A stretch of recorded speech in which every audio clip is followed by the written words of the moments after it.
বাড়ির টাকা কম থাকে, সম্মান কম থাকে, ক্ষমতা কম থাকে, দুনিয়ায় তেমন ক্ষমতা থাকে না, তেমন টাকা পয়সা থাকে না, ঠিক কিনা? জোরে আওয়াজ করে বলেন।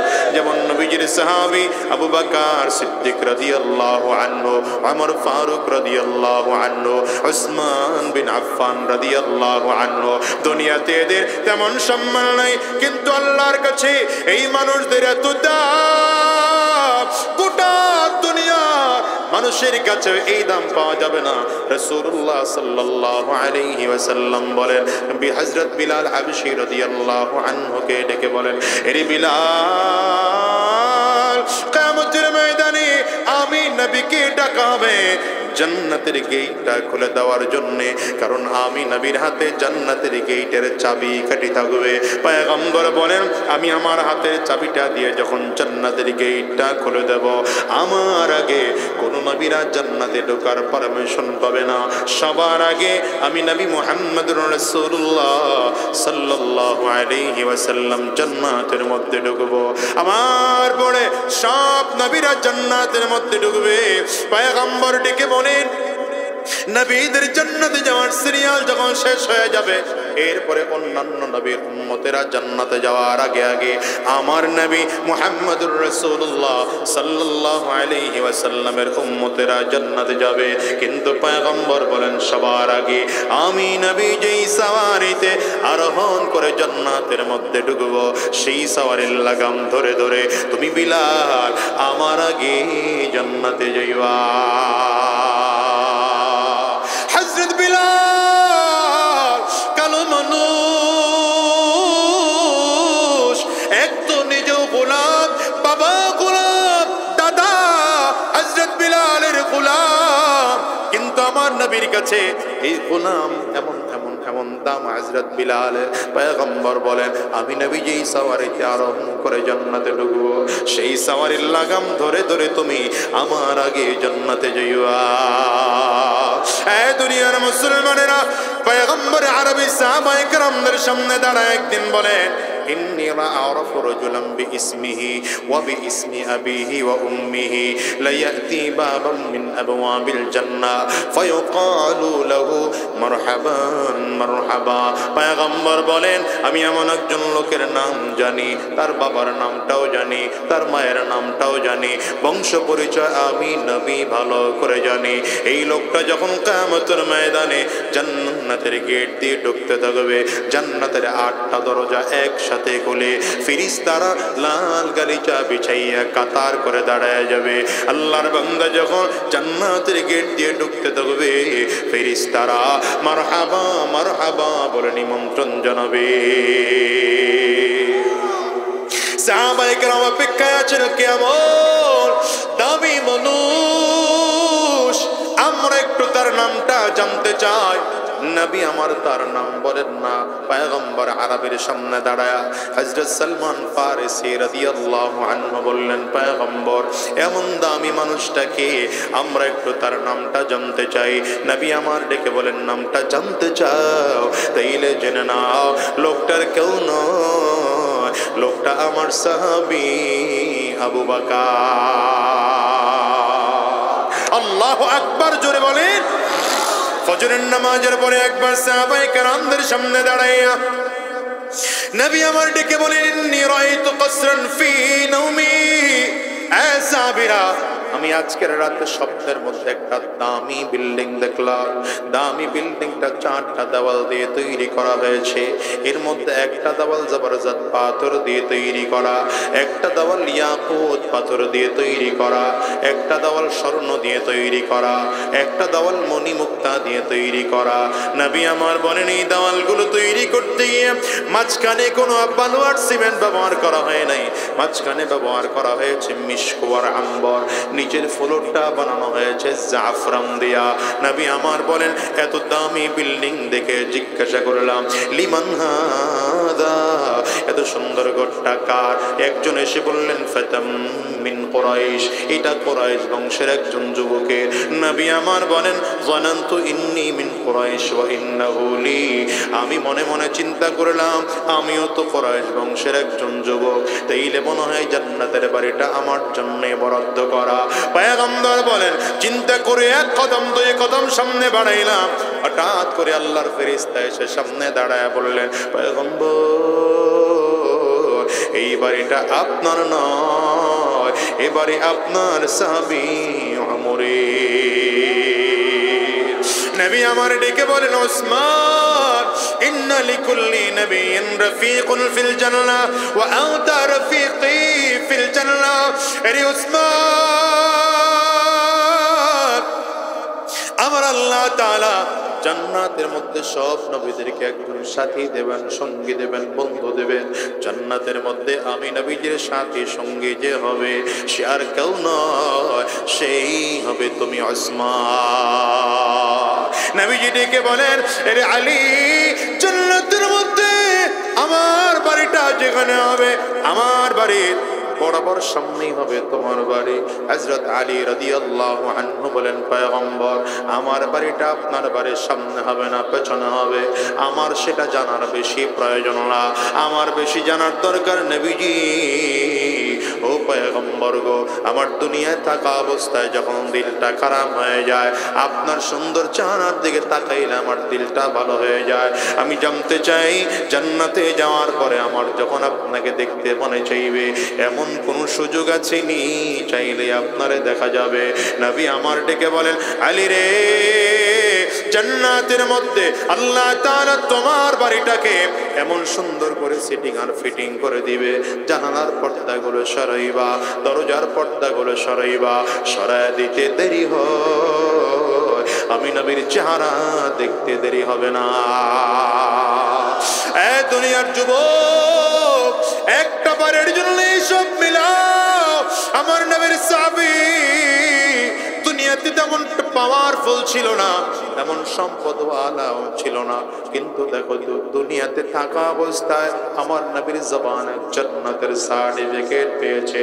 হিসাব মিলায় দেখলাম ক্ষমতাওয়ালারাও রেজাল্ট হলো জিরো, টাকাওয়ালার রেজাল্ট তাও হলো জিরো, সম্মানওয়ালার রেজাল্ট তাও হলো জিরো। কিন্তু দুনিয়ার পাগল না হইয়া কেউ যদি আমার মালিকের পাগল হয়, এই মানুষটা আল্লাহর পাগল হয়ে গেলে এই মানুষটা জমিন থেকে বিদায় নিয়ে কবরে যাইতে দেরি হয়, আমার আল্লাহর জান্নাত পাইতে দেরি হয় না।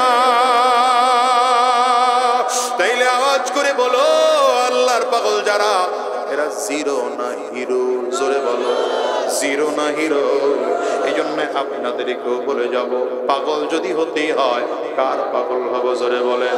মোহাব্বত যদি কারো করে যায় ঢুকাতেই হয়, কার মোহাব্বত করে যায় ঢুকাবো? আঙ্গুলটা উঁচা করে চিল্লায়া বলেন, আরো জোরে আঙ্গুল উঁচা করে চিল্লায়া বলেন আল্লাহ।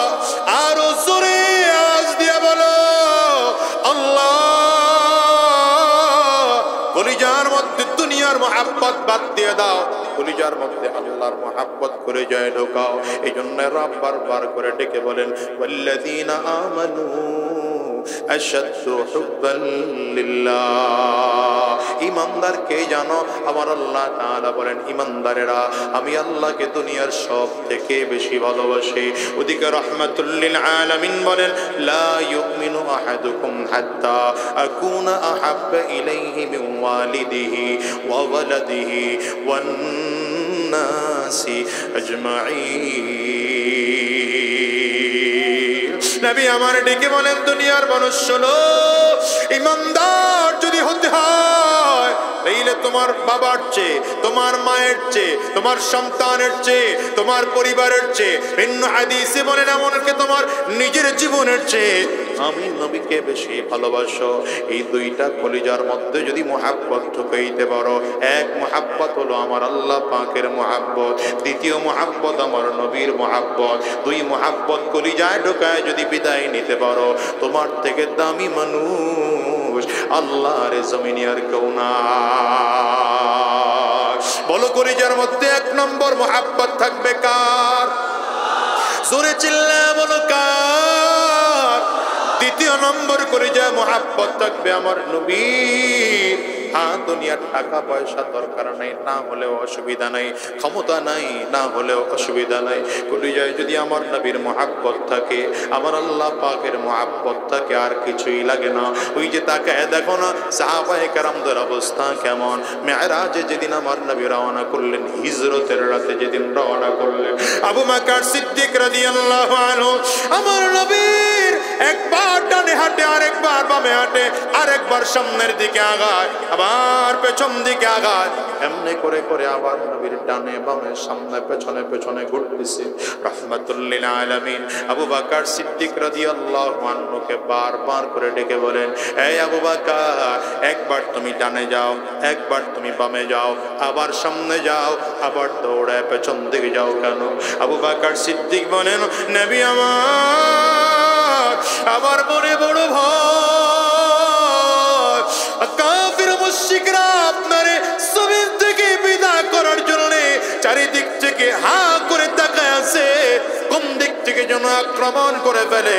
আমার মনে ভয় হয় না জানি ডান দিক থেকে কাফিররা আক্রমণ করে, দৌড়ায় আবার ডান দিকে চলে যায়, আবার মনে ভয় হয় না জানি বাম দিক থেকে কাফিররা আক্রমণ করে, এই জন্য দৌড়ায় আবার বাম দিকে চলে যায়, আবার মনে ভয় হয় না জানি সামনের দিক থেকে কাফিররা আক্রমণ করে, এই জন্য দৌড়ায় আবার সামনের দিকে চলে যায়, আবার পেছন দিক থেকে না জানি কে আক্রমণ করে, এই ভয়ে আবার পেছন দিকে চলে যায়।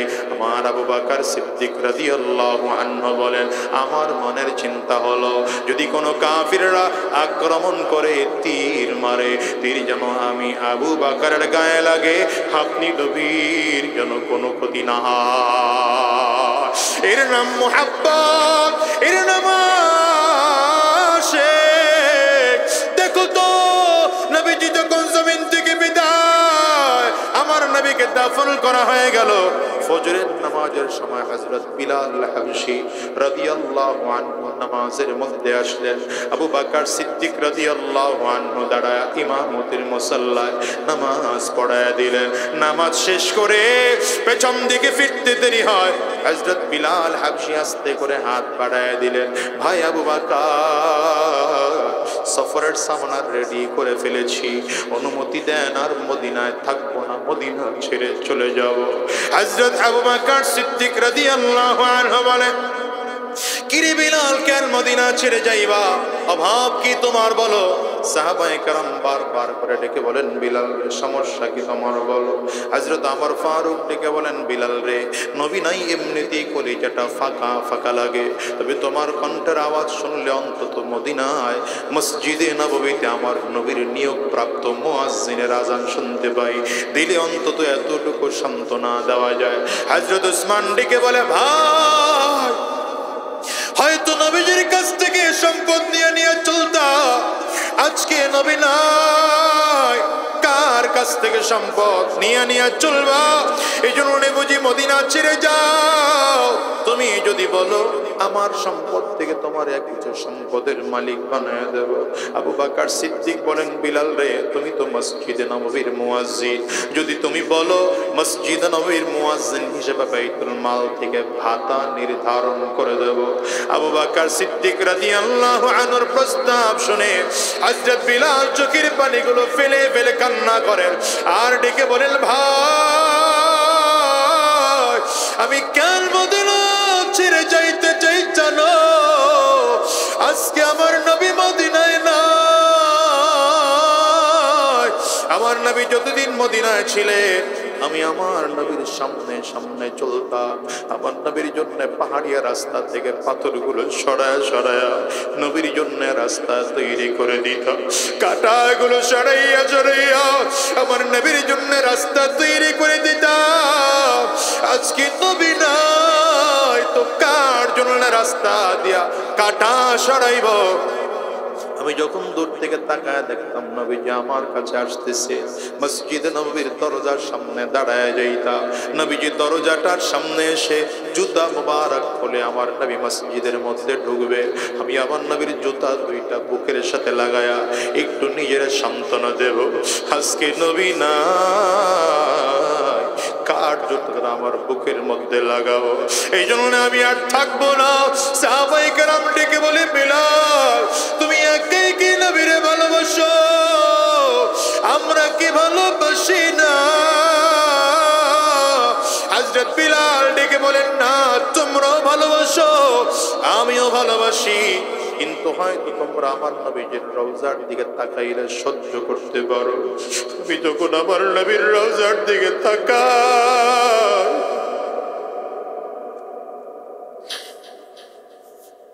নবীর রওজা দেখলে সহ্য করতে পারি না। আমি আর মদিনায় থাকবো না, আমারে বিদায় দাও, মদিনা ছেড়ে যাব। হযরত বিলাল চলে গেলেন মদিনা ছেড়ে, সিরিয়ার দামেস্ক এলাকায় চলে গেলেন লম্বা সময়। আর মদিনায় হযরত বিলালরা রাখতে পারলেন না কেউ। 6 মাস হয়ে গেল। 6 মাস যাওয়ার পরে আমার নবীকে হযরত বিলাল স্বপ্ন দেখে নবীজি ডাক দেয়, বিলাল আমার কবরের সামনে তো সবাই দাঁড়ায়, আমি নবীর রওজার সামনে আবু বকর দাঁড়ায়, উসমান দাঁড়ায়, আলী দাঁড়ায়, এই সব তো দাঁড়ায়, কই বিলাল তুই কেন দাঁড়াও না? তোর কি আমি নবীর কবরটুকু দেখতে মনে চায় না? ঘুমটা ভেঙে পাগলের মতো করে হযরত বিলাল মদিনার দিকে দৌড়ায়, মদিনার গলি দিয়ে দিয়ে দৌড়াইতেছে।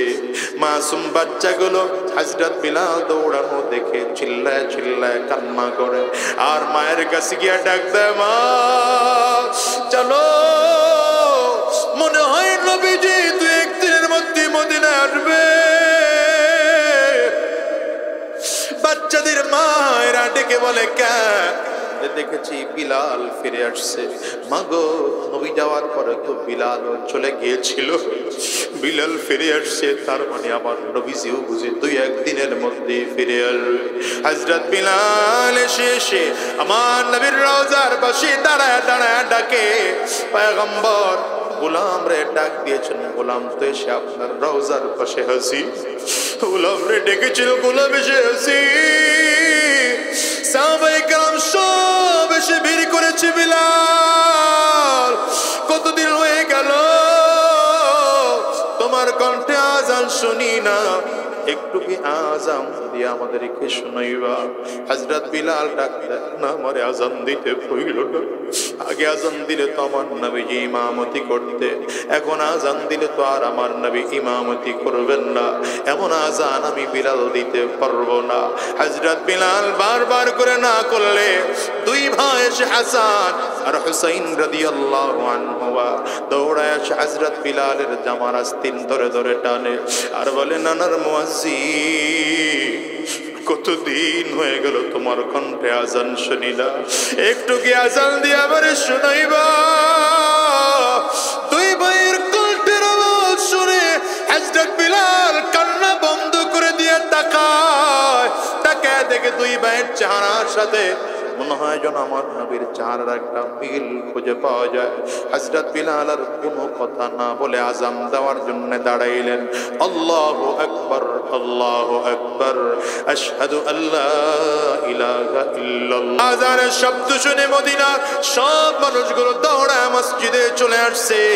শুধু তাই নয়, বাচ্চাগুলো মায়ের কাছে গিয়ে ডাক দাও, মা কাপড় পরায় দাও,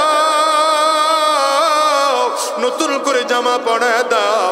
দেখো না বিলাল আজান দেয়, মনে হয় মসজিদে নববীতে আমার নবী ইমামতির মুসল্লায় দাঁড়াবে। বাচ্চারা দৌড়ায় আসছে, সব সাহাবায়ে কেরাম দৌড়ায় দৌড়ায় আসলে হযরত বিলাল হাবশী আযান দিচ্ছেন। আযান দিতে দিতে যখন বললেন আশহাদু আন্না মুহাম্মাদুর রাসূলুল্লাহ, হঠাৎ করে হযরত বিলাল চিৎকার দিয়ে বেহুশ হয়ে জমিনের মধ্যে পড়ে গেলেন। লোকজন সব দৌড়ে আসছে, বিলাল কি হলো তোমার বলো? হুশ নাই। লম্বা সময় পরে হুশ ফিরে আসার পরে হযরত বিলাল ডাক দেয়, আমি না, আগেই বলছিলাম আমারে আযান দিতে বাধ্য করো না। আগে আযান দিলে তো আমার নবী ইমামতির মুসাল্লায় দাঁড়ায়া ইমামতি করতে, আজকে আযান দিলাম বুঝি আমার নবী ইমামতি করবেন না। এই জন্য যখনই আমার নবীর কথা বললাম আর হুঁশ রাখতে পারি নয়, বেহুশ হয়ে জমিনে আমি পড়ে গেলাম। এই দুনিয়ার মুসলমান, ভালো করে হিসাব না, দুনিয়া থেকে বিদায় হও। আজকের মাহফিলটার মধ্যে যারা এসছো, মালিকের মুহাব্বত করে যায় ঢুকায় জমিন থেকে বিদায় হও। নবীর মুহাব্বত করে যায় ঢুকায় জমিন থেকে বিদায় হও। গুনাহ যদি করে থাকো তাইলে আমার মালিকের কাছে চোখের পানিগুলো ফেলে ফেলে কান্না করো আর বলো, আল্লাহ যতদিন এই জমিনে থাকবো আর গুনাহের রাস্তায় কদম বাড়াবো না, শয়তানি রাস্তায় কদম বাড়াবো না, হারাম রাস্তায় আর চলবো না। যতদিন এই জমিনে থাকবো তোমার গোলামি করব। এই কথা বলে ওয়াদা করতে কারা কারা তৈয়ার আছো? দুইটা হাত উঁচা করে আমার আল্লাহরে দেখাও। আওয়াজ দিয়ে চিল্লায় জোরে ডাক দাও আল্লাহ, আরো জোরে আল্লাহ, চিল্লায়া ডাক দাও না আল্লাহ। দয়ার মালিক, ওয়াদা করলাম হারাম রাস্তায় আর চলবো না, শয়তানি রাস্তায় চলবো না, গুনাহের পথে চলবো না। যতদিন এই জমিনে থাকবো তোমার গোলামি করব, নবীজির সুন্নাহ অনুসরণ করে করে চলবো। আল্লাহ তুমি কবুল করে নাও। وقضى بما يريد حكمة وحكما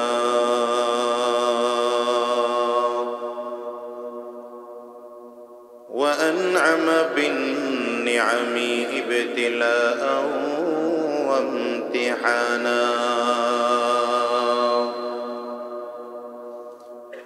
ونشهد أن لا إله إلا الله وحده لا شريك له ونشهد أن محمدًا عبده ورسوله اللهم صل على محمد وعلى آله وصحبه وسلم تسليما كثيرا كثيرا. أما بعد فأعوذ بالله من الشيطان الرجيم. بسم الله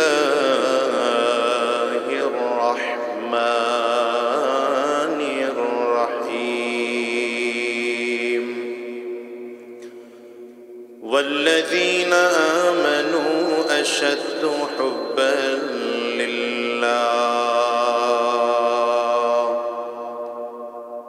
وقال رسول الله صلى الله عليه وسلم لا يؤمن أحدكم حتى أكون أحب إليه من والده وولده والناس أجمعين. صدق الله العظيم وصدق رسوله النبي الكريم. ونحن على ذلك من الشاهدين والشاكرين والحمد لله رب العالمين. سبحانك لا علم لنا إلا ما علمتنا إنك أنت العليم الحكيم. رب اشرح لي صدري ويسر لي أمري واحلل عقدة من لساني يفقه قولي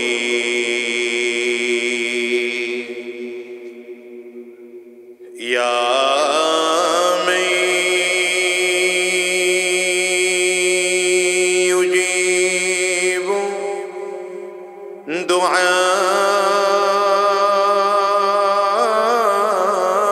دعاء المضطر في الظلم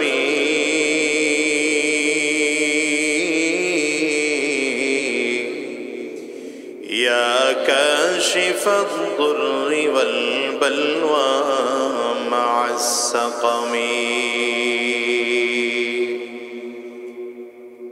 قد نام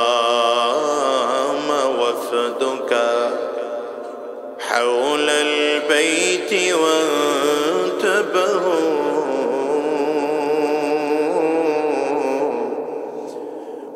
وأنت يا حي يا قيوم لم تنمي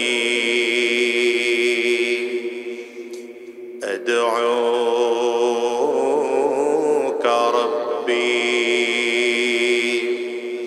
حزينا هائما قلقا فارحم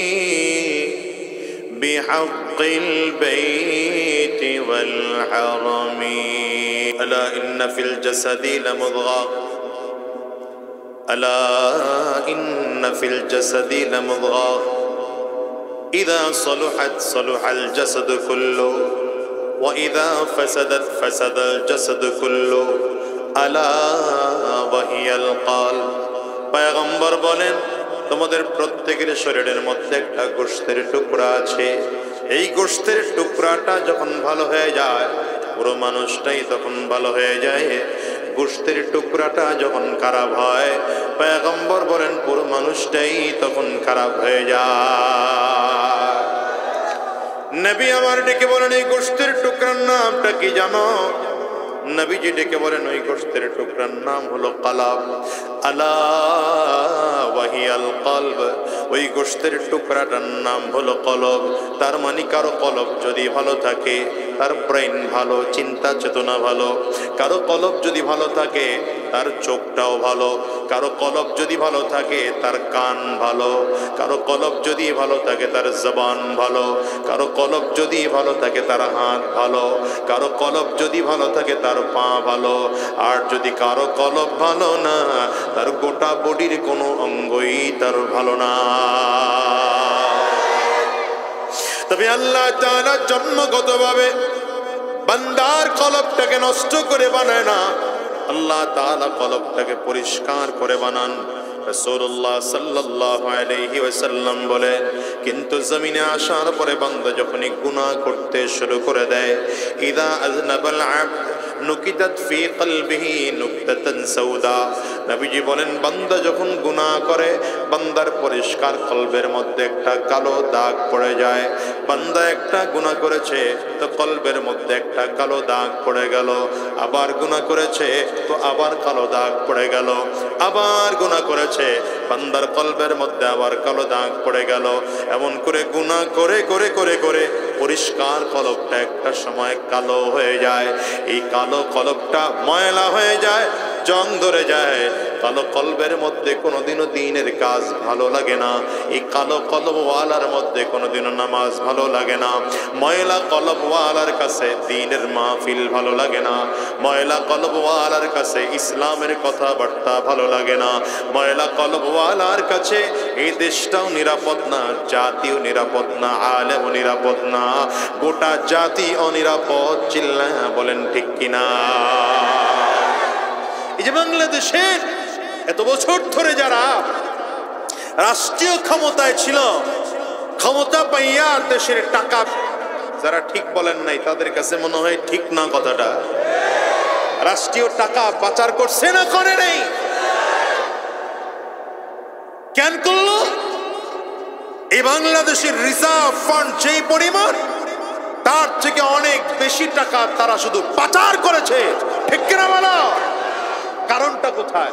এর মূল কারণ হলো এদের কারো কলব ভালো না, কারো দিল ভালো না। ঠিক কিনা বলে? কারো দিল ভালো না, ও যদি মেম্বার হয় তাহলে ইউনিয়ন পরিষদের টাকা চুরি করে। আসতে কয় কেন? যার দিল ভালো না, ও যদি চেয়ারম্যান হয় তাহলে পরিষদের টাকা, জনগণের টাকা চুরি করে করে খায়। কথা বলে না? কারো দিল ভালো না, এমন দিল খারাপ মানুষগুলো যদি মন্ত্রী হয়ে যায়, এমপি হয়ে যায়, দেশের সম্পদগুলো চুরি করে করে নিজের অ্যাকাউন্ট ভারী করে, পারলে বিদেশেও পাচার করে। বলো ঠিক কিনা? সুতরাং মনে রাখবেন, সুযোগ যেহেতু একবার এসছে বদলের, আগামীর দিনে চোর, চিটার, বাটপার, বদমাশ, সুদখোর, ঘুষখোরকে আর খারাপ কলবওয়ালা মানুষদেরকে চেয়ারে বসায় না। চেয়ারে বসাবো তো দিলওয়ালা মানুষকে বসাবো, ভালো দিলওয়ালা মানুষদেরকে বসাবো, নামাজিকে বসাবো, রোজাদারকে বসাবো। সুদখোর, ঘুষখোরকে ক্ষমতার চেয়ারে বসাবো না, ক্ষমতার চেয়ারে বসাবো না। দুই হাত উঁচা করে চিল্লায় বলো ঠিক কিনা?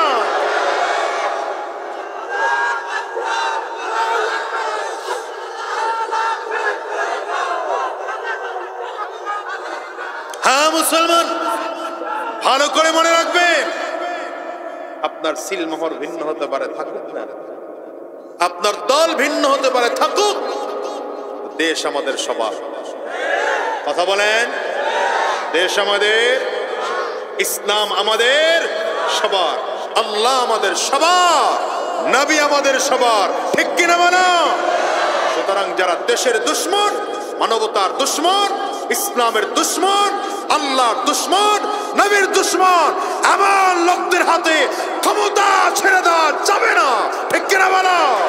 ছুটে আয় শাহজালালের নির্ভীক সৈনিকেরা, খতম কর গোবিন্দের ওই চালা চামুন্ডা গোলা।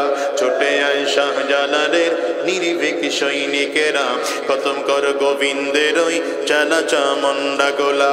বলিদের এই ভূমিতে বিপ্লবেরই মশাল জ্বালা। ছুটে আয় শাহজালালের নির্ভীক সৈনিকেরা, খতম কর গোবিন্দের ওই চালা চামুন্ডা গোলা। শাহজালালের পাক ভূমিতে আসে যারা ভাগ বসাতে, শাহজালালের পাক ভূমিতে আসে যারা ভাগ বসাতে, ওদের ওই আস্থানাতে ধরে ধরে আগুন জ্বালা। ছুটে আয় শাহজালালের নির্ভীক সৈনিকেরা, খতম কর গোবিন্দের ওই চালা চামুন্ডা গোলা।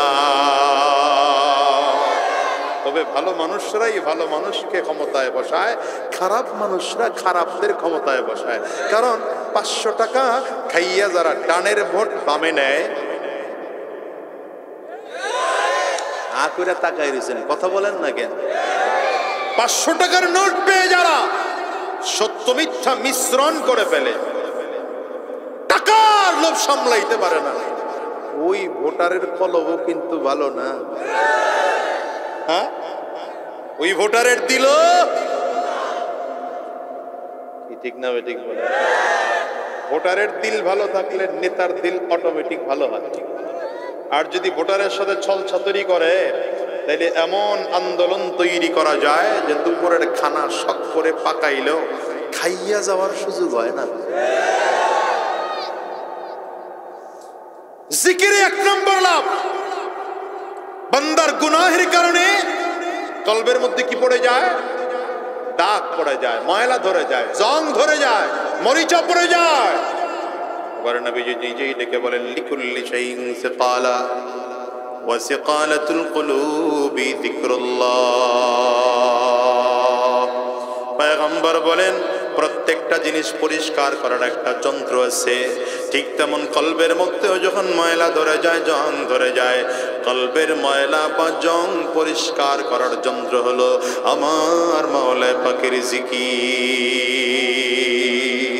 জবান খুলে বলেন না সুবহানাল্লাহ, আওয়াজ দিয়ে বলেন আলহামদুলিল্লাহ, আওয়াজ করে চিল্লায় বলেন আল্লাহু আকবার। তাহলে জিকিরের কয়টা লাভ জোরে বলেন? এক নম্বরে লাভ কি বললাম? না আমার শ্রোতা ভালো না, ছাত্র সুবিধার না, আমার ছাত্র মনোযোগী না। এক নম্বরে লাভ কি বলেন? কলব পরিষ্কার হয়। হ্যাঁ মিয়া, ওয়াজ মাহফিলের মূল উদ্দেশ্যই হলো মানুষের কলবটাকে সাফ করা।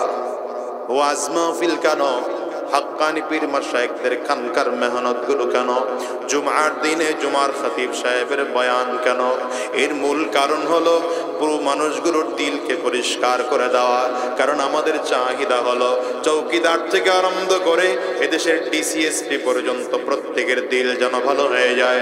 মেম্বার থেকে আরম্ভ করে রাষ্ট্রপতি, প্রত্যেকটা মানুষের যেন দিলটা ভালো হয়ে যায়। কারো দিল যদি ভালো হয় গোটা দেশটাই ভালো হয়ে যাবে। বলেন ঠিক কিনা? দিল ভালো করতে হবে কি লাগবে? জিকির লাগবে। বেশি বেশি কি লাগবে? আরো জোরে বলো কি লাগবে? রব বলেন ফাযকুরুনি আযকুরুকুম ওয়াশকুরু লি ওয়ালা তাকফুরুন। বললাম রে বেশি বেশি জিকির করো। তুমি যদি জিকির করো আমি আল্লাহ তাআলাও তোমাকে স্মরণ করি। আমি আমার মালিকের জিকির করি, আমার আল্লাহ তাআলাও আমাকে স্মরণ করে। বান্দা মালিকরে স্মরণ করে, আমার আল্লাহ তাআলা বান্দাকে স্মরণ করে। এই জন্য বেশি বেশি জিকিরের আমল করো, এটা এক নম্বর ফায়দা। দ্বিতীয় নম্বর ফায়দা হলো বেশি বেশি কেউ যদি জিকির করে, সুবহানাল্লাহ বলে, আলহামদুলিল্লাহ বলে, আল্লাহু আকবার বলে, তাইলে মিজানের পাল্লায় নেকের পাল্লা ভারী হয়ে যায়। কি হয়ে যায় বলেন না? আমাদের প্রত্যেকের চাহিদা হলো নেকের পাল্লা ভারী হয়ে যাওয়া, গুনাহের পাল্লা হালকা হওয়া। কারণ নেকের পাল্লা যদি হালকা হয়, গুনাহের পাল্লা যদি ভারী হয়, তাইলে দুনিয়ার সব থেকে বড় বিপদ। ঠিক না বেঠিক? জোরে আওয়াজ করে বলে। فأما من خفت موازينه فهو في فأما من ثقلت موازينه فهو في عيشة راضية وأما من خفت موازينه فأمه هاوية وما أدراك ما هي نار حامية। আমার আল্লাহ তাআলা বলেন গোলাম রে, যদি কিয়ামতের ময়দানে নেকের পাল্লা ভারী হয়ে যায়, গুনাহের পাল্লা যদি হালকা হয়ে যায়, তাইলে তোমার নসিব খুব ভালো। ফাহুয়া ফি ঈশাতির রাদিয়া, তাইলে আমার মালিকের রেজামন্দি হাসিল করে, সন্তুষ্টি অর্জন করে, চমৎকার আরামায়েশওয়ালা জান্নাতে জায়গা পাইবা। আর রব্বি কারীম বলেন কপাল পোড়া শোনো, যদি তোমার নেকির পাল্লা হালকা হয় আর গুনাহের পাল্লা যদি ভারী হয়ে যায়, আল্লাহ বলেন তাইলে তোমার অবস্থা বড় খারাপ। ফাউম্মুহু হাওিয়া, তাইলে তোমার ঠিকানা হবে জাহান্নাম। তোমার ঠিকানা জাহান্নাম হবে। এমন জাহান্নাম হবে যেই জাহান্নামের মধ্যে বড় ভয়ঙ্কর আগুনের লেলিন শিখা থাকবে। ভালো করে খেয়াল করো মুসলমান, তাইলে কিয়ামতের ময়দানে মিজানের পাল্লা যদি হালকা হয়ে যায়, গুনাহের পাল্লা যদি ভারী হয়ে যায়, তাইলে বড় বিপদ। কিন্তু প্রত্যেকটা মানুষের জন্য দরকার কিয়ামতের ময়দানে যেন মিজানের পাল্লায় নেকের পাল্লা ভারী হয়, গুনাহের পাল্লা যেন হালকা হয়। এই জন্য নবী বলেন সুবহানাল্লাহ তামলাউল মিজান। কেউ যদি বেশি বেশি সুবহানাল্লাহ পড়ে, তাইলে মিজানের পাল্লা ভারী হয়ে যায়। জোরে বলেন, আরো জোরে বলেন। নবীজি বলেন যদি কেউ সুবহানাল্লাহ বলে, তাইলে মিজানের পুরো পাল্লাটা ভরে যায়। এতক্ষণ জোরে যারা একবারেও সুবহানাল্লাহ বলেন নাই, তাদেরকে সুযোগ দিলাম, পড়েন। কত বড় অলস, চিন্তা করছেন? আল্লাহর নবী টাটকা ঘোষণা দিতেছেন, সুবহানাল্লাহ পড়লেই মিজানের পাল্লা ভারী হবে। আর আপনারা মাশাআল্লাহ মুখ বন্ধ করে আওয়াজ শুনছেন। কত সহজে জান্নাত চাই, চিন্তা করছেন? বলেন, আওয়াজ করে বলেন সুবহানাল্লাহ। যতবার বলতেছেন ততবার মিজানের পাল্লা ভারী হচ্ছে। নবীজি বলেন আলহামদুলিল্লাহ তামলাআত এই তামলাউ মা বাইনাস সামাওয়াতি ওয়াল আরদ। পয়গম্বর বলেন কেউ যদি আলহামদুলিল্লাহ বলে দিলে আসমান ও জমিনের মাঝে যতটুকু ফাঁকা জায়গা আছে পুরো ফাঁকা জায়গা ভরে দেন। কে জোরে বলে? সহিহ বুখারীর মধ্যে একটা হাদিস আছে, সর্বশেষ হাদিস। নবীজি বলেন কালিমাতান, দুইটা এমন বাক্য আছে, হাবিবাতানি ইলার রহমান, যেই দুইটা বাক্য আমার মালিকের কাছে অনেক বেশি প্রিয়। কি বাক্য দুইটা? পয়গম্বর বলেন খাফিফাতানি আলাল লিসান, যেই বাক্য দুইটা জবানে উচ্চারণ করা খুব সহজ, তবে সাকিলাতানি ফিল মিজান, যেটা মিজানের পাল্লায় অনেক বেশি ভারী হয়ে যাবে। কি বাক্য দুইটা? নবীজি নিজেই বলেন সুবহানাল্লাহি ওয়া বিহামদিহি, সুবহানাল্লাহিল আযীম। পড়েন না সুবহানাল্লাহি ওয়া বিহামদিহি,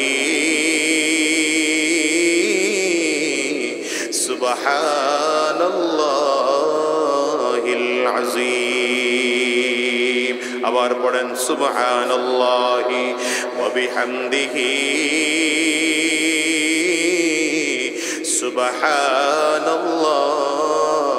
সুবহানাল্লাহিল আযীম। তাইলে দ্বিতীয় নম্বর লাভ, বেশি বেশি তাসবিহ পড়লে মিজানের পাল্লায় নেকের পাল্লাটা ভারী হয়। 3 নম্বর লাভ হলো কিয়ামতের ময়দানে আল্লাহ তাআলা আপনাকে আমাকে যেই জান্নাত দিবেন, এই জান্নাতের মধ্যে ফলওয়ালা ছায়াওয়ালা গাছ লাগানো হয়। কি লাগানো হয়? জান্নাতের পুরো ময়দান এটা থাকবে ফাঁকা। কোত্থেকে জানলাম? ভাই হাকির মধ্যে হাদিস আসছে, কিয়ামতের রাসূলুল্লাহ সাল্লাল্লাহু আলাইহি ওয়াসাল্লাম বলেন, মেরাজ যেদিন রওনা করলাম, মেরাজে যাওয়ার সময় 7 আসমানের উপরে যখন উঠলাম, বাইতুল মামুর নামে একটা মসজিদ পাইলাম। কোন ঘর? এখন যেখানে মক্কা যেখানে আছে এর বরাবর 7 আসমানের উপরে, এটা হলো বাইতুল মামুর। বাইতুল মামুরে আল্লাহ পাকের নূরের তৈরি একটা ঘর আছে। এই ঘরের মধ্যে ওয়ালের সাথে হেলান লাগায়া পয়গম্বর ইব্রাহিম আলাইহিস সালাম বসে আছেন। ইব্রাহিম আলাইহিস সালাম যেন আমাদের কি হন? হ্যাঁ, জোরে কয় না। দেখছেন 16 বছর আরেকজন রে আব্বা ডাইকা, এত তাড়াতাড়ি কি ইব্রাহিম আলাইহিস সালাম রে আব্বা ডাকতে মন চায়?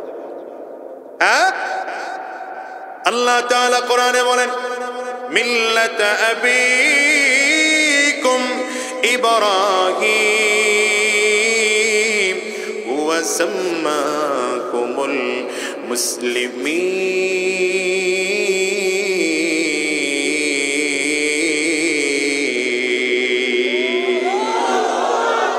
ইব্রাহিম আলাইহিস সালাম যে জাতির পিতা, এটা কে বলেছেন? জোরে বলেন। কি লোকগুলোর সাথে কথা বলতেছি বুঝি না, কবরস্থানে ওয়াজ করি। জোরে বলেন কে বলেছেন? আল্লাহর নাম নেবেন, মুখ বন্ধ করে গান, আঙ্গুল উঁচা করে বলেন ইব্রাহিম আলাইহিস সালামকে জাতির পিতা ঘোষণা দিয়েছেন আল্লাহ। ঠিক কিনা বলো? আল্লাহ যদি না বলতেন তাইলে ইব্রাহিম আলাইহিস সালামকে আমরাও জাতির পিতা মানতাম না। আল্লাহ বলেছেন, এই কারণে পয়গম্বর ইব্রাহিম আলাইহিস সালামকে আমরা জাতির পিতা মানি। ঠিক কিনা বলেন? কোরআন যারে বলে নাই তারে জাতির পিতা। এখন যদি কেউ নিজের আব্বারে জাতির আব্বা বানাইতে চায়, নিজের আব্বারে কেউ যদি জাতির আব্বা বানাইতে চায়, হয়তো জনগণ যতদিন ক্ষমতায় আছে ততদিন ভয়ে কিছু বলবে না, কিন্তু যেই দিন ক্ষমতা থাকবে না, ছোট ছোট বাচ্চারা রাস্তায় দাঁড়ায় দাঁড়ায় মিছিল করবে, জাতির পিতা ইব্রাহিম অমুক মিয়ায় গোড়াটি। ঠিক না? ঠিক না? ঠিক না? দিছে না মিছিল? দিছে না? এমন হয় নাই? মিছিল হয় নাই? জন্য কোনো জিনিস নিয়ে অতিরিক্ত বাড়াবাড়ি করা উচিত নেই। ঠিক না বেঠিক বলে? হ্যাঁ, এই 16 বছর খালি জিকির যেই পরিমাণ করছে, জন্য এক জায়গা থেকে শিক্ষা গ্রহণ করো, একজনের কাছ থেকে শিক্ষা গ্রহণ করো। নতুন করে যারা সমাজে ক্ষমতা পেতে চাও, ব্যক্তির জিকির বন্ধ করে দিয়ে জিকির করো তো আল্লাহর নামের জিকির করো, ঠিক না? ঠিক না? কিন্তু আশ্চর্যের বিষয় হলো, আফসোস লাগে, মাথায় টুপি আছে, মুখে দাঁড়িয়ে আছে, সুন্নতি লিবাস আছে, নামের শুরুতে আল্লামা আছে, একদল তা করে মা ডাকতো, এখন আবার হেরা আবার এগরে মা ডাকা শুরু করছে।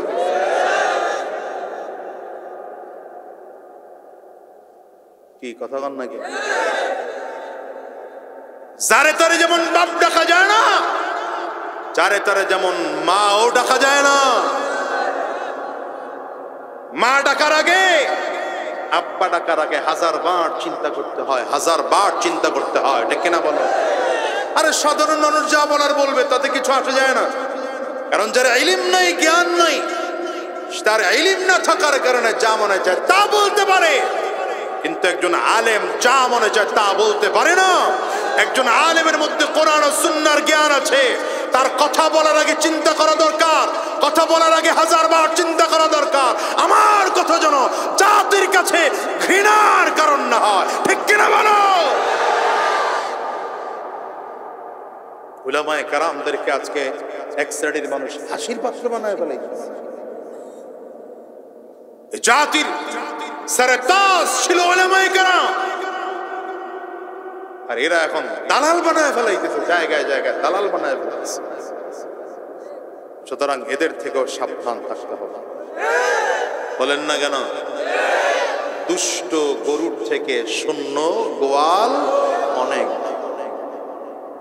রাসূলুল্লাহ সাল্লাল্লাহু আলাইহি ওয়াসাল্লাম হাদিসে বলেছেন, আলা ইন্না খায়রুল খিয়ার খিয়ারুল উলামা ওয়া শাররুশ শিরারি শিরারুল উলামা। জমিনের মধ্যে সবথেকে ভালো যদি কেউ থাকে সেটাও হলো আলেম, জমিনের মধ্যে সবথেকে খারাপ যদি কেউ থাকে সেটাও আলেম। তার মানে কোন আলেম ভালো আর কোন আলেম খারাপ? যে আলেম সব সময় হকের রাস্তায় চলে, দ্বীনের পথে চলে, ইসলামের পথে চলে, যার কথাবার্তা সত্য, যার চলন বলন সত্য, যার কথাবার্তা সত্য, যার লেনদেন সত্য, যার সব সত্য পথে হয়, সে আলেম গোটা সমাজের মধ্যে সব থেকে শ্রেষ্ঠ দামি আলেম, উত্তম আলেম। আর যার চলাফেরা ঠিক নাই, কথাবার্তা ঠিক নাই, চলার মধ্যে দালালি, কথার মধ্যে দালালি, লেনদেনে দালালি, সব জায়গায় দালালি, বাতিলের দালালি করলে রাসূলের কথা অনুযায়ী এটা সমাজের সব থেকে ঘৃণিত আলেম, ঘৃণিত আলেম, ঠিক কিনা বলো? রাসূলুল্লাহ সাল্লাল্লাহু আলাইহি ওয়াসাল্লামের সাথে পয়গম্বর ইব্রাহিম আলাইহিস সালামের সাক্ষাৎ হয়েছে। কোথায়? মেরাজে তো বুঝলাম, কোথায় এটা? 7 আসমানে। ওয়াজ শুনেন না লোক নাই, আমি বুঝতেছি এরা অমনোযোগী শ্রোতা, মনোযোগী শ্রোতা না। হ্যাঁ, মনোযোগ কম, অ্যাটেনশন কম। বলেন কোথায়? 7 আসমান, বাইতুল মামুর। এই একজন পাইছি মাশাআল্লাহ, নাম সহ মুখস্থ। ইব্রাহিম আলাইহিস সালাতু ওয়াস সালামের সাথে সাক্ষাৎ হলে নবীজির সাথে লম্বা কথা হলো। লম্বা কথা শেষে ইব্রাহিম আলাইহিস সালাতু ওয়াস সালাম আমার নবীর কাছে ডেকে বলেন, পয়গম্বর, তোমার উম্মতের কাছে তো আর আমি যেতে পারবো না, কারণ আল্লাহ তাআলা জমিন থেকে আমাকে উঠিয়ে নিয়ে এসেছেন, কিন্তু তুমি তো আবার তোমার উম্মতের কাছে যাইবা, আমার পক্ষ থেকে 4টা বার্তা নিয়ে যাও, তোমার উম্মতের কাছে আমার পক্ষ থেকে এই বার্তাগুলো পৌঁছায় দিবা। আরো জোরে বলেন না কেন? আর কিন্তু বলবো না, আরো জোরে বলেন। কয়টা বার্তা? 1 নম্বর বার্তা, আকরি উম্মতাকা মিন্নিস সালাম। পয়গম্বর, 1 নম্বর আমার পক্ষ থেকে তোমার উম্মতকে সালাম জানায়া দিবা। বলেন না, বলেন না, কি বলছেন? 1 নম্বর আমার পক্ষ থেকে তোমার উম্মতকে সালাম জানায়া দিবা। 2 নম্বর, ওয়াখবিরহুম আন্নাল জান্নাতা তাইয়িবাতুত তুরবাতি। 2 নম্বর জানায়া দিবা তোমার উম্মতরা যেই জান্নাতের জন্য পাগল, এই জান্নাত নরমাল কোনো জান্নাত নয়, এই জান্নাতের মাটিটা থেকেও ঘ্রাণ আসে, জান্নাতের মাটি থেকেও ঘ্রাণ আসবে। কারণ জান্নাতের মাটিটা নরমাল কোনো মাটি নয়, জান্নাতের মাটিটা সুগন্ধিওয়ালা মাটি হবে, জান্নাতের মাটিটা জাফরানের হবে। এত চমৎকার মাটি যে এই জান্নাতের মাটি থেকেও ঘ্রাণ আসে। পয়গম্বর ইব্রাহিম আলাইহিস সালাতু ওয়াস সালাম বলেন আযবাতুল মা, 3 নম্বর, জান্নাতের মধ্যে যে পানি থাকবে পানিটা নরমাল কোনো পানি নয়, ওটা মিষ্টি পানি। কয়টা গেল? 4 নম্বর, ওয়া আন্নাহা কিআন, জান্নাতের মধ্যে যেই তোমাকে ময়দানটা দেওয়া হবে, ময়দানটা পুরোটাই থাকবে ফাঁকা, ময়দান পুরোটাই ফাঁকা ময়দান থাকবে। আপনাদের কাছে একটু বলি, বসে বুঝে শুনে উত্তর দিবেন। আল্লাহ তাআলা জান্নাতীকে সব থেকে ছোট জান্নাতীকে যেই জান্নাতটা দিবেন, ওই জান্নাত হবে দুনিয়ার 10 গুণ বড় একটা জান্নাত। বলেন তো এই বিশাল জান্নাতটা কিছু থাকলে ভালো লাগবে না ফাঁকা থাকলে ভালো লাগবে? থাকলে। আজকের এই ময়দানে আপনারা এসে হাজির হয়েছেন, যদি এখানে প্যান্ডেল করা না হতো, এখানে যদি লাইটিং করা না হতো, স্টেজ যদি করা না হতো, এই পরিবেশটা দেখতে ভালো লাগতো না, ঠিক কিনা? আওয়াজ করে জোরে বলেন। পয়গম্বর ইব্রাহিম আলাইহিস সালাম বলেন জান্নাতের যে ময়দানটা থাকবে এই ময়দানটা পুরা থাকবে ফাঁকা ময়দান। তবে শোনো, জান্নাতের ময়দানটার মধ্যে যদি তোমার ফলওয়ালা ছায়াওয়ালা গাছ লাগাইতে হয়, ওয়ান্না গিরাসাহা সুবহানাল্লাহ ওয়ালহামদুলিল্লাহ ওয়ালা ইলাহা ইল্লাল্লাহ ওয়াল্লাহু আকবার। পয়গম্বর ইব্রাহিম আলাইহিস সালাতু ওয়াস সালাম বলেন জান্নাতের ফাঁকা ময়দানটায় যদি গাছ লাগাইতে হয় তাইলে সুবহানাল্লাহ বলো, জান্নাতের মধ্যে একটা গাছ হয়ে যাবে। আলহামদুলিল্লাহ বলো, জান্নাতে একটা গাছ হয়ে যাবে। আল্লাহু আকবার বলো, জান্নাতে একটা গাছ হয়ে যাবে। লা ইলাহা ইল্লাল্লাহ বলো, জান্নাতের মধ্যে একটা গাছ হয়ে যাবে। চিল্লায়ে আওয়াজ করে বলেন না সুবহানাল্লাহ। যারা এই মাত্র প্রথমবার সুবহানাল্লাহ বলেছে তাদের জান্নাতে একটা গাছ হয়েছে মাত্র, কিন্তু এর আগে বারবার করে যারা বলেছেন, যতবার বলেছেন ততবারই জান্নাতে গাছ হয়েছে। হ্যাঁ, এবার বলেন আলহামদুলিল্লাহ। আওয়াজ করে চিল্লায় বলেন না আল্লাহু আকবার। এবার জবান করে জোরে বলেন লা ইলাহা ইল্লাল্লাহ। জোরে লা ইলাহা ইল্লাল্লাহ সুবহানাল্লাহ আলহামদুলিল্লাহ লা ইলাহা ইল্লাল্লাহ সুবহান আলহামদুলিল্লাহ লা ইলাহা ইল্লাল্লাহ। জোরে সুবহানাল্লাহ আলহামদুলিল্লাহ। তুমি বাঁচাও তুমি মারো অবিরত ক্ষমা করো, তুমি বাঁচাও তুমি মারো অবিরত ক্ষমা করো। যাকে ধরার তাকে ধরো, যাকে ধরার তাকে ধরো, তোমার মুঠোয় সবই আল্লাহ। সুবহানাল্লাহ আলহামদুলিল্লাহ লা ইলাহা ইল্লাল্লাহ। জোরে সুবহানাল্লাহ আলহামদুলিল্লাহ। এই দুনিয়ার মুসলমান, জিকির এমন একটা আমল যে আমল চাইলে সব সময় করা যায়। দাঁড়িয়ে আছেন জিকির করা যায়, বসে আছেন তো জিকির করা যায়, শুয়ে আছেন তো জিকির করা যায়, হাঁটতেছেন হাঁটা অবস্থায়ও জিকির করা যায়। ও ব্যবসায়ী ভাই, ব্যবসা করতেছো জিকির করা যায়, চাকরি করতেছো জিকির করা যায়, কর্মকাজ করতেছো জিকির করা যায়, কোদাল দিয়ে মাটি কাটতেছো জিকির করা যায়। কাঠুরিয়া ভাই, কাঠ কাটতেছো, জবানে জিকির চালু রাখা যায়।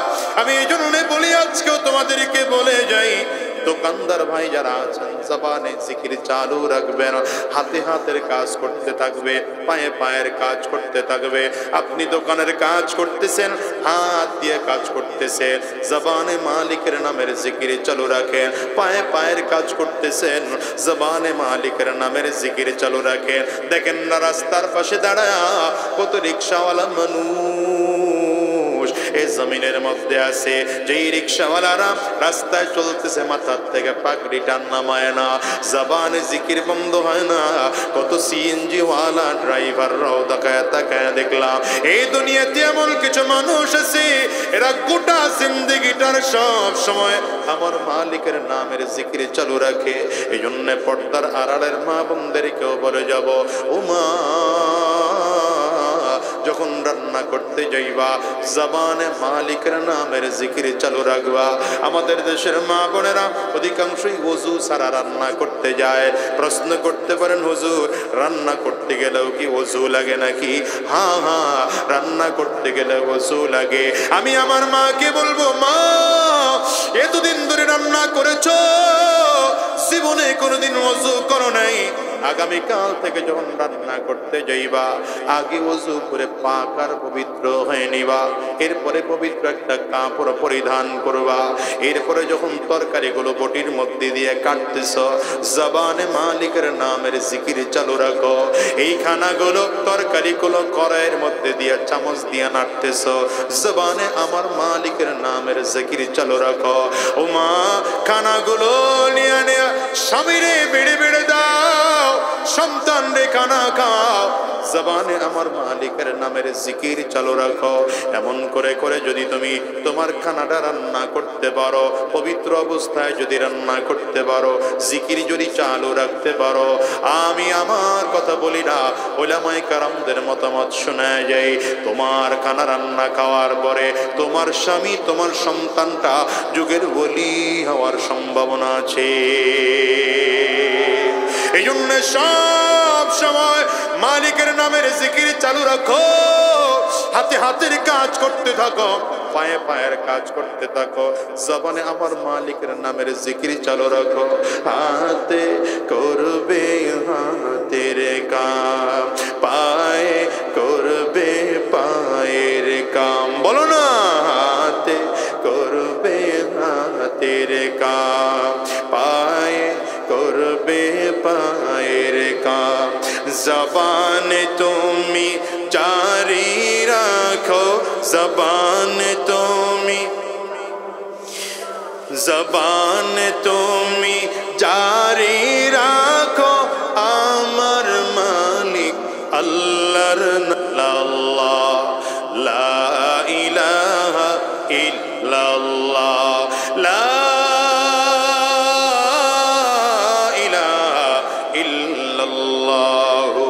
মুহাম্মাদুর রাসূলুল্লাহ।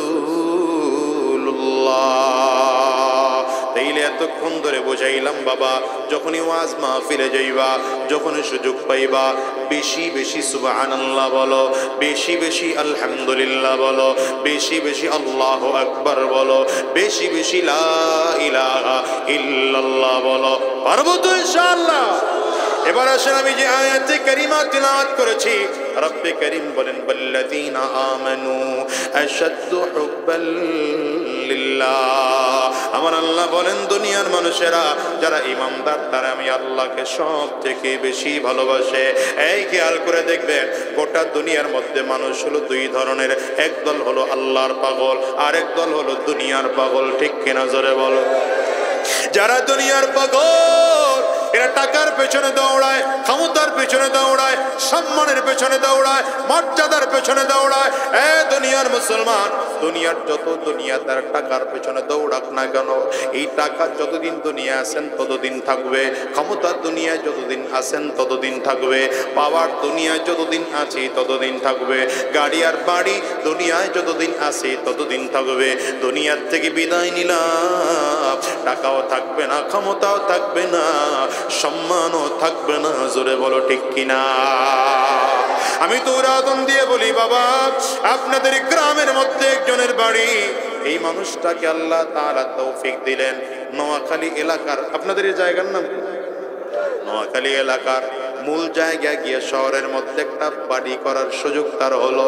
এই মানুষটার মনে মনে চিন্তা জাগবে, যেহেতু আল্লাহ আমার গ্রাম থেকে মূল শহরে আইসা এটা বাড়ি করার সুযোগ করে দিয়েছে, তাইলে আমি দেখি এইবার আরেকটু বড় বাড়ি করা যায় কিনা, আরেকটু ভালো বাড়ি করা যায় কিনা। কি যাবে, এবার সে ঢাকার দিকে রওনা করে, কথা কয় না, এবার ঢাকার দিকে রওনা করলো। ঢাকায় গিয়ে একটু দামি বাড়ি করব, ঢাকার দামি দামি দামি দামি জায়গার মধ্যে বাড়ি আল্লাহ তাআলা হয়তো তাকে করার তৌফিক দিয়ে দিলেন। মনে এখনো বললো না আরো চাই, হ্যাঁ কি চায় এখন? বলে যেহেতু বাংলাদেশের দামি দামি জায়গাগুলোতে বাড়ি হয়ে গেল, এবার থেকে America, Chinese, Japan, German, Indonesia, France, Malaysia এই সমস্ত বড় বড় জায়গায় বাড়ি কেনা যায় কিনা। মনে করেন আল্লাহ তাআলা তাও ব্যবস্থা করে দিলেন। এখন লোকটার আরো বেশি মন চায়, এখন চায় চান্দের দেশে গিয়ে একটু বাড়ি করব।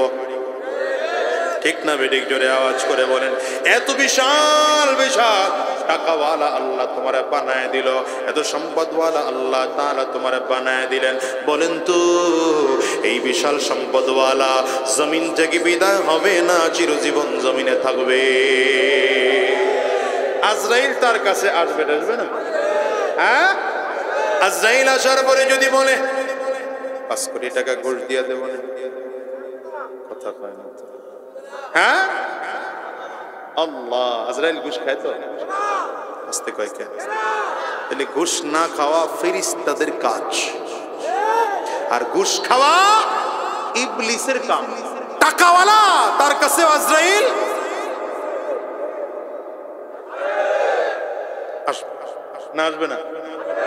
জান কবজ আজরাইল এত বিশাল টাকাওয়ালার জান কবজ করলে পরে কবরের মাপ তো মোটামুটি 15-20 হাত হবেই। লোকগুলো কথা কয় না কেন আমি বুঝলাম না। হবে না? কতটুকু হবে? বলেন বলেন বলেন বলেন। 4 মাপের 3.5 হাত, ঠিক না বেটি? কাফনের কাপড় কয় টুকরা? এত বিশাল টাকাওয়ালা, বেশি হবে না? মহিলা হইলে 5 টুকরা, পুরুষ হলে এই তো দুনিয়ার কোটি কোটি টাকার মালিক।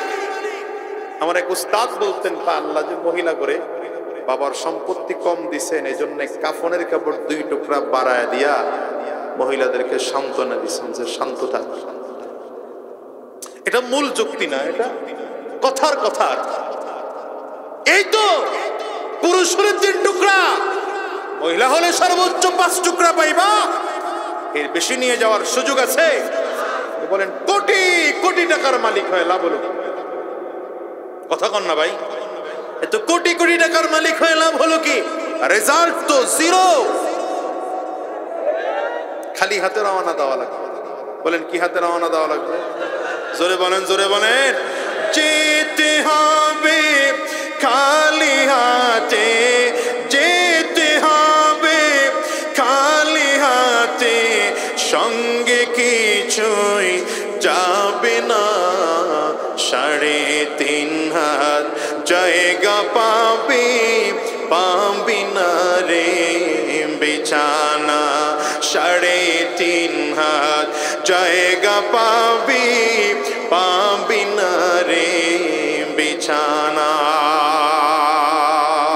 তো টাকাওয়ালা হয়েও তো লাভ নাই, রেজাল্ট। ক্ষমতাওয়ালার অবস্থা দেখেন তো কি। এই দুনিয়ার পাগলদের কামই তো এটা, হয়তো টাকার পেছনে দৌড়ায়, নয়তো ক্ষমতার পেছনে দৌড়ায়, ঠিক না? আপনাদের এলাকায় মনে করেন একজন মেম্বার ইলেকশনে করে পাস করছে, 2-4 বার পাস করার পরে মন চায় একটু চেয়ারম্যান হবো।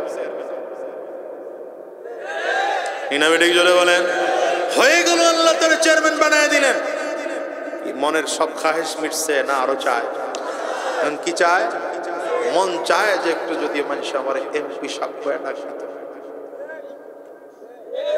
এই জন্য দলের পিছনে খালি দৌড়ায়, একটু এমপি সাহেবের নমিনেশন দেন, এইদিকে সুযোগ না পেলে ওইদিকে যাইয়া আম্মা ডাক্কে হইলো একটা আসন চাই। হ্যাঁ, হয়ে গেলেন আপনি এমপি,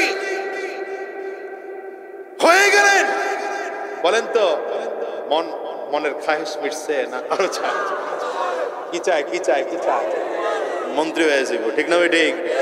মনে করেন মন্ত্রী হয়ে গেল, তাতেও কিন্তু খাহেশ মিটলো না, এখন মন চায় প্রধানমন্ত্রী হব।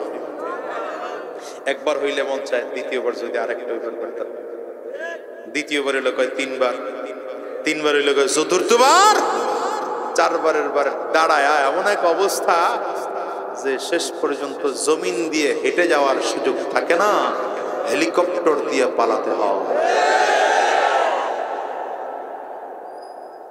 কি কথা কন নাকি?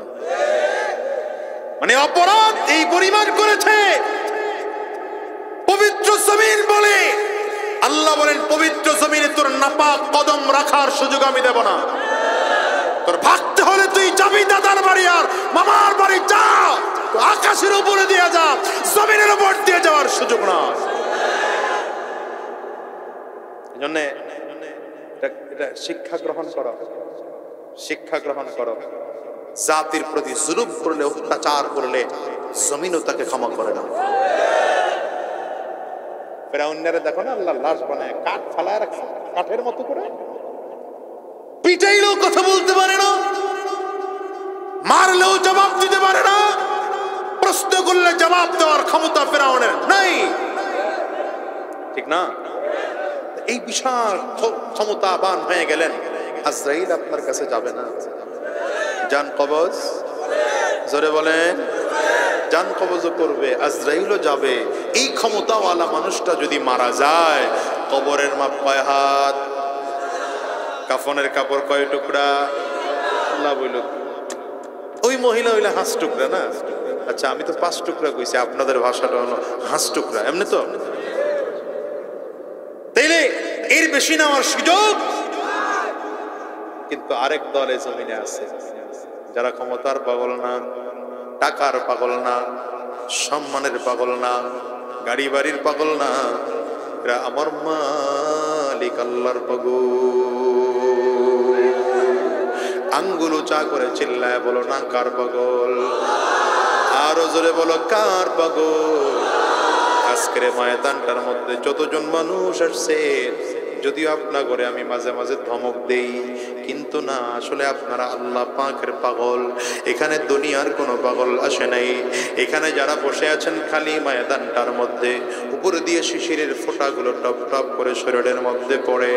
বাসায় হয়তো এখানে যেমন করে বসা তার থেকে অনেক দামি জায়গা বাসায় আছে।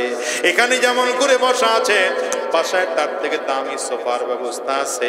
তারপরে এখানে কেন বসে আছেন?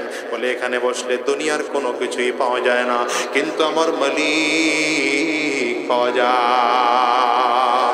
ঠিক কিনা বলো? আমরাও পাগল কার? এই দুনিয়ার মানুষ আল্লাহর পাগল যারা, এদের টাকা কম থাকে, সম্মান কম থাকে, ক্ষমতা কম থাকে, দুনিয়ায় তেমন ক্ষমতা থাকে না, তেমন টাকা পয়সা থাকে না, ঠিক কিনা? জোরে আওয়াজ করে বলেন। যেমন নবীজির সাহাবী আবু বকর সিদ্দিক রাদিয়াল্লাহু আনহু, ওমর ফারুক রাদিয়াল্লাহু আনহু, উসমান বিন আফফান রাদিয়াল্লাহু আনহু, দুনিয়াতে এদের তেমন সম্মান নাই, কিন্তু আল্লাহর কাছে এই মানুষদের এত দাম, গোটা দুনিয়ার মানুষের কাছে এই দাম পাওয়া যাবে না। রাসূলুল্লাহ সাল্লাল্লাহু আলাইহি ওয়াসাল্লাম বলেন, হযরত বিলাল হাবশী রাদিয়াল্লাহু আনহুকে ডেকে বলেন, এরে বিলাল, কিয়ামতের ময়দানে আমি নবীকে ডাকাবে জান্নাতের গেটটা খুলে দেওয়ার জন্য, কারণ আমি নবীর হাতে জান্নাতের গেটের চাবি কাঠি থাকবে। পয়গম্বর বলেন, আমি আমার হাতের চাবিটা দিয়ে যখন জান্নাতের গেটটা খুলে দেব, আমার আগে কোনো নবীরা জান্নাতে ঢোকার পারমিশন পাবে না। সবার আগে আমি নবী মুহাম্মদুর রাসূলুল্লাহ সাল্লাল্লাহু আলাইহি ওয়াসাল্লাম জান্নাতের মধ্যে ঢুকবো। আমার বড় সব নবীরা জান্নাতের মধ্যে ঢুকবে। পয়গম্বর ডেকে বলেন, নবীদের জান্নাতে যাওয়ার সিরিয়াল যখন শেষ হয়ে যাবে, এরপরে অন্যান্য নবীর উম্মতেরা জান্নাতে যাওয়ার আগে আগে আমার নবী মুহাম্মদুর রাসূলুল্লাহ সাল্লাল্লাহু আলাইহি ওয়াসাল্লামের উম্মতেরা জান্নাতে যাবে। কিন্তু পয়গম্বর বলেন, সবার আগে আমি নবী যেই সওয়ারিতে আরোহণ করে জান্নাতের মধ্যে ঢুকবো, সেই সওয়ারির লাগাম ধরে ধরে তুমি বিলাল আমার আগে জান্নাতে যাইবা।